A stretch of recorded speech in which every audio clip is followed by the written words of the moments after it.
Good morning, students. How are you all? I hope you all are fine and safe at home. Students, open your Hindi book at page number 18. Page number 18. बच्चों, आज हम पढ़ेंगे पाठ 4 गरिमा की सोच। बच्चों, ये है एक कहानी है, ठीक है। ये एक जो कहानी है ये एक लड़की के बारे में है जिसका नाम है गरिमा। इस लड़की को पेड़ पौधों से बहुत ही प्यार है। तो आइए कहानी पढ़ते हैं। बहुत पुराने समय की बात है। किसी गांव में गरिमा नाम की एक लड़की रहती थी। उसका गांव जंगल के समीप था। समीप में नजदीक, पास। उसका गांव कहाँ था? जंगल के पास था। इसलिए भी उसे पेड़ पौधों से विशेष लगाव था। वह अपनी सहेलियों के साथ अक्सर घने पेड़ों के नीचे बैठकर बातें करती और शाम तक खेला करती। ये देखो, ये यहाँ पे एक चित्र दिया गया है आपकी बुक में, किताब में, देखिए। तो ये हैं गरिमा और उसकी सहेलियां पेड़ के नीचे बैठ के बातें करती हुई आपस में बातें कर रही है। तो ये दिखाई गई हैं यहाँ पे, ठीक है। पेड़ों के पास खेलते खेलते उसे उन पेड़ों से भी प्यार हो गया था। जब तक वह दिन में एक बार पेड़ों को देख ना लेती, उसे चैन नहीं मिलता था। चैन मतलब आराम, कि जब अगर वो एक दिन में एक बार अगर पेड़ों को देख नहीं लेती थी तब तक उसको आराम नहीं आता था। उसका मन करता था पेड़ों को देखने का, उनसे मिलने का। उसने वहां कुछ नए पौधे भी लगाए थे।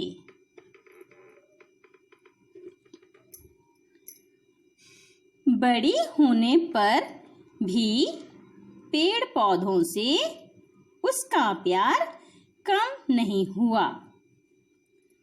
एक बार राजा ने अपना नया किला बनाने के लिए अपने सैनिकों को जंगल से लकड़ियां काटने के लिए भेजा।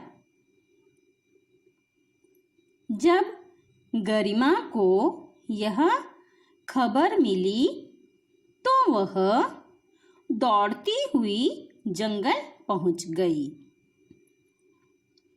उसने हाथ जोड़कर राजा के सैनिकों से याचना की। याचना मतलब प्रार्थना। उसने राजा के सैनिकों से प्रार्थना की कि पेड़ों को ना काटें। वह उनके आगे देर तक रोती गिड़गिड़ाती रही, पर उन पर कोई असर ना हुआ। असर मतलब प्रभाव। गरिमा के रोने का राजा के सैनिकों पर कोई भी प्रभाव नहीं हुआ। वह लगातार पेड़ों को काटते रहे।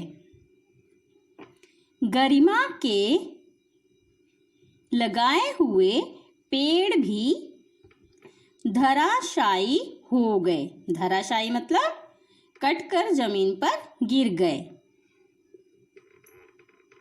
उन्हें देखकर गरिमा रोने लगी। गांव के दूसरे लोगों को जब राजा के सैनिकों द्वारा पेड़ों की कटाई का समाचार मिला तो वे इकट्ठे होकर वहां आ गए। गांव के जो दूसरे लोग थे, जब उनको भी पता चला कि जो राजा के सैनिक हैं वो पेड़ काट रहे हैं, तो वो दौड़े दौड़े वहां पे आ गए। गांव वालों ने बचे हुए पेड़ों को घेर लिया और राजा के सैनिकों को वहां से भगा दिया। तो जो गांव वाले लोगों ने क्या किया, जो पेड़ बचे हुए थे, जो भी नहीं कटे थे, उनको चारों तरफ से घेर लिया और जो राजा के सैनिक थे उनको वहां से भगा दिया।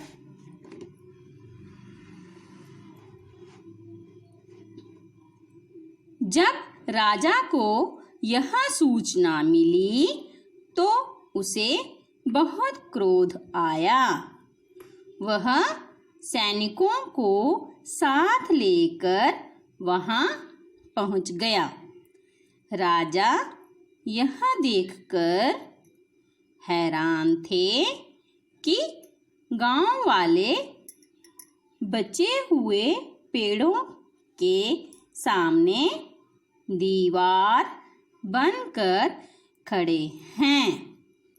राजा ने किसी की बातों पर ध्यान नहीं दिया। उसने पेड़ काटने का आदेश दिया। गरिमा का पेड़ धराशायी हो गया। तभी अचानक तेज तूफान आया। खेत खलिहान तथा बहुत से घर नष्ट हो गए। चारों ओर तबाही ही तबाही दिखाई दे रही थी।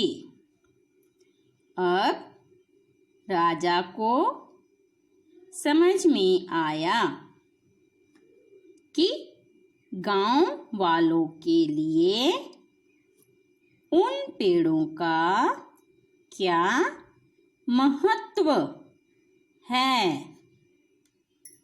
महत्व मतलब जरूरत, और वे क्यों इन पेड़ों को काटने से मना कर रहे थे। राजा ने अपनी गलती स्वीकार की। स्वीकार की मतलब कि अपनी गलती मान ली कि उसने ये पेड़ कटवाए थे। गांव वालों को घर बनाने के लिए पर्याप्त धनराशि भी दी गई। पर्याप्त मीन्स जितने की उनको जरूरत थी। गांव वालों को घर बनाने के लिए जितना भी पैसे या धनराशि की जरूरत थी, वो सभी पैसे धनराशि राजा ने उन गांव वालों को दी घर बनाने के लिए।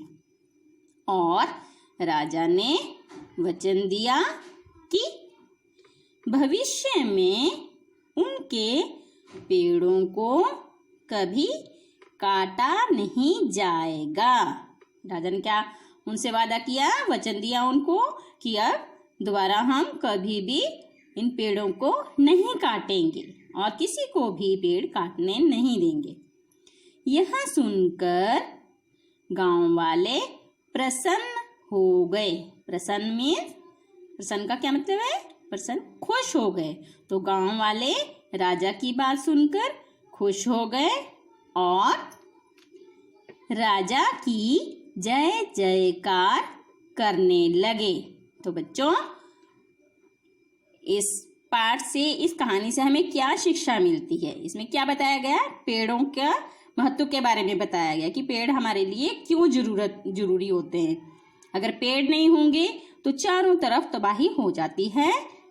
ठीक है, तो इससे क्या शिक्षा मिलती है? पर्यावरण की रक्षा मानव जाति की रक्षा है, कि अगर हम पर्यावरण को साफ सुथरा रखेंगे तो इससे हमें ही लाभ होगा। तो आपने ये पाठ पढ़ना है पेज नंबर 18 और 19 पर, गरिमा की सोच, और इसमें जो भी शब्द हैं उन सभी शब्दों को समझ के, उनके अर्थों को समझते हुए इस पाठ को पढ़ना है। Thank you.